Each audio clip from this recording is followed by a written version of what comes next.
All right. Tough loss for the Celtics tonight as they fall in Utah as they begin this West Coast road trip. Uh, you know, Typically when I come on here and the Celtics lose, I rant and rave about how they give little effort and the coaching was poor and the players don't care and stuff like that. But that wasn't the case tonight. And actually, I think this was one of the better Celtics games this season, which seems hard to believe because they have technically won more games than they've lost.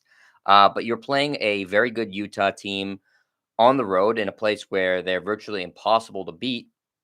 And you played them really, really tough. I don't think this game came down to a lack of effort or game plan or anything like that. It came down to you were playing a really good team that played really, really well and hit a lot of their shots, including a record against the Celtics 27 threes. You didn't mishear me. The Jazz hit 27 three-pointers, including Michael Conley, who went 7 of 7 from three. Just an absurd mark. But I really, you know, it's again atypical for me to look for the sort of silver lining if you watch me do the show at all in a loss, especially. But I think there were some silver linings tonight because again, the scenario of playing Utah in Utah, a little bit of a later start time than you're used to. You didn't have Jalen Brown tonight, and you really held your own against them to the point where you almost won this game. And now, you could certainly say, okay, well, they had a lead in the fourth quarter, and it was another fourth quarter where they blew a lead. Granted, their lead was 4 points. Um, and you can get frustrated at that as that's become a common trend with the Celtics this season. You can get frustrated with the fact that they did give up 27 threes. The Jazz 27 of 51 from three for almost a 53 percentage from 3 point land. And you can certainly say, okay, well, the Celtics didn't scheme well enough to take away the 3 pointer, which is obviously a big part of the Jazz's game plan. And maybe they could have closed out on shooters a little bit better. And I would agree with you, but I will say this: that only accounts for a sum of the threes the Jazz made. Most of the threes that Utah made tonight were as the result of just really good ball movement. And when you have great ball movement, there's not a whole lot the defense can do about it. If teams could easily take away 3 pointers, because a team is great at moving the ball around the perimeter, then Utah wouldn't win very often, and Golden State wouldn't be as successful as they are. It's really hard when the team swings the ball around at a fast pace and is able to space the floor well, and you have these adept shooters. It's hard to play defense on that. And even though the Celtics gave up 137 points tonight, which is just a crazy amount of points, uh, more of it had to do with Utah being very good at what they do than the Celtics doing anything really bad. So I don't have a ton of criticism for the Celtics. I thought maybe towards the end, uh, they should have kept Rob Williams in there or Grant Williams in there to work a little bit more on the boards as opposed to going a little bit small for the last like 5 minutes of the game. But I don't know for sure that that would have worked. I don't, I would say I felt, just slightly more confident, comfortable with them doing that than what they did go with, which was a smaller lineup. I thought that the strategy though from Coach Udoka was solid for most of the game. Is that you sort of you used Rob Williams sparingly, and you tried to match him up with when Gobert came in, and Horford played a lot of minutes tonight, but you were able to sort of use him to drag Gobert out defensively. I think the Celtics did a good job rotating their bigs in, and they just sort of, you got a little bit just snake bit by the amount of threes that Utah made tonight, and you got a really hot Donovan Mitchell late and a really hot Mike Conley late, and ultimately the Celtics weren't able to come out on top. But in terms of losses the Celtics have had this year, this is certainly one of the better ones, and I don't think any loss is a good loss. But if you're going to look at it and say, okay, well, did the Celtics do something directly to cause themselves to lose this game? Eh, And I don't really think so tonight. There's been plenty of games when they have, but tonight I don't think it was more Utah winning this game than the Celtics losing the game. So not a whole lot of criticism to go around. Let's get into the box score here.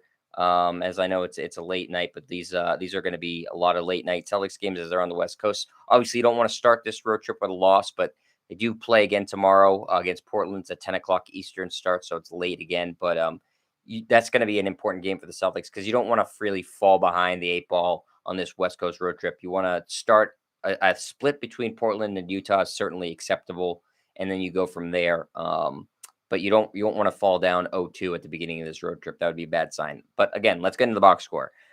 Jason Tatum tonight didn't shoot well from three, but did shoot well from the floor and was for the most part pretty damn good. The game's high score with 37 points in 38 minutes, 12 of 25 from the floor, just 2 of 11 from three. He did take 11 free throw attempts tonight, which is great, and he hit all 11 of them, which is fantastic. 6 rebounds, 5 assists, and a block for Tatum. Al Horford played a very, very strong game, though a lot of minutes for Al. 34 minutes, 8 of 15 from the floor, 3 of 8 from three, 2 of 2 from the free throw line, 6 rebounds, 9 assists for Al Horford, and 21 points, a block, and a steal. Was doing a bit of everything. An excellent game from Horford. Rob Williams, just 15 minutes tonight as when they were kind of staggering his minutes to sort of match up in and out with Gobert. 3 of 3 from the floor, 5 rebounds, and 8 points. So not a lot from Rob, but that is more because of the way they had him play, the minutes they had him play, as opposed to his actual play on the court. They were much more reliant on Horford and Grant Williams to play this game, and it almost worked, but ultimately it did not.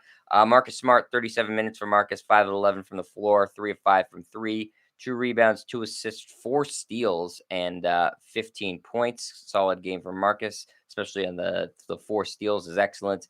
Dennis Schroeder filling in for the still recovering Jaylen Brown, 39 minutes, which led the team 10 of 21 from the floor, 3 of 8 from three, 3 of 3 from the line, 2 rebounds, 3 assists, a steal, and 26 points, and a solid outing from Schroeder.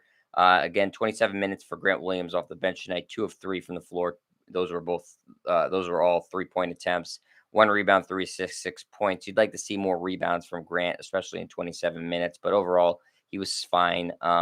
Aaron Nesmith, just 6 minutes, no points. And it's Freedom, 3 minutes, no points. Josh Richardson, 29 minutes, 4 of 8 from the floor, 1 of 3 from three, 3 rebounds and assists, 2 steals, and 11 points. And finally, Romeo Langford played 11 minutes. He went 3 of 4. Jesus, I can't talk. From the floor, and 2 rebounds for him and 6 points, as the bench was solid, but not spectacular tonight. And really, the damage from Utah was done late by Donovan Mitchell with 34 points and Mike Conley, who had 29 points. Those two combined for a lot of 3-pointers, 13 3-pointers, 13 out of 21 from three from just those two guys. Bogdanovich added 4 threes of his own. Royce O'Neal was 2 of 2 from three. And then you had on the bench, Rudy Gay hit 2, Jordan Clarkson hit 3, and Joe Ingles hit 3 as well, and that all added up to 27 threes for the Utah Jazz. And that's hard to combat. It really is. Celtics do get kind of killed in the rebounding battle tonight, which is another reason they may have lost this game 30-44. Obviously, with Rudy Gobert in there, it's tough to beat Utah in the rebounding battle, but you'd like it to be a little bit more competitive than that. And in terms of turnovers, the Celtics did a really good job taking care of the ball, 6 turnovers to 19 for Utah. So, those turnovers, the fact that the Celtics didn't turn the ball over much and Utah did, and Utah killed the Celtics on the board, so that sort of evened out. And final score again, 137-130 as the Celtics fall to 12-11. Utah improves to 15-7, and the Celtics are back at it tomorrow night against Portland. So hopefully the Celtics will be able to quickly move on from this in terms of, okay, we lost, but we played well. We did the right things. The Utah just happened to hit a lot of shots, and you go out and beat a Portland team that's kind of in the same situation as you, middling, though now they have a lot of turmoil. Their general manager is out. Neil Olshey got fired today. So hopefully you can take advantage of some of that distraction and be able to get a win in Portland and start the road trip out 1-1, which would be ideal. Leonard, let's see what you got to say here in the chat. Not surprised by the result. I'm glad to see the Celtics put up points. Yeah, the offense had been dreadful. And tonight putting up 130 against a Utah Jazz team that's usually pretty good defensively. I mean, Gobert's won 3 Defensive Player of the Year awards, even though I think he's overrated. But yeah, put up a lot of points. So that's certainly a good thing. Another positive we didn't really talk about. and you were impressed. Also impressed they somewhat kept pace with the Jazz. Yeah, I mean, you're agreeing with the points I'm making, Leonard. I think that we saw the same thing, and a lot of fans probably saw the same thing, that this game was not about the Celtics' lack of effort or anything like that. Utah just played really, really well and hit their shots. Sometimes that happens. It's unfortunate that it did tonight because the Celtics played very well, certainly well enough to win. But Utah was able to just edge out the Celtics because they hit late shots and they were hitting their threes all game long. So thanks everybody for watching. I will be back tomorrow night against the Portland Trailblazers. If you're up that late, if you're on the West Coast, no problem. That's a nice timing for you. But I'll be here because I watch all those late night games. Not a very fun sports night for me. Celtics lose. Oregon Ducks embarrass themselves. So I'm going to I guess play video games to take my mind off it. That's my plan. Thanks everybody, and I will talk to you tomorrow. See ya.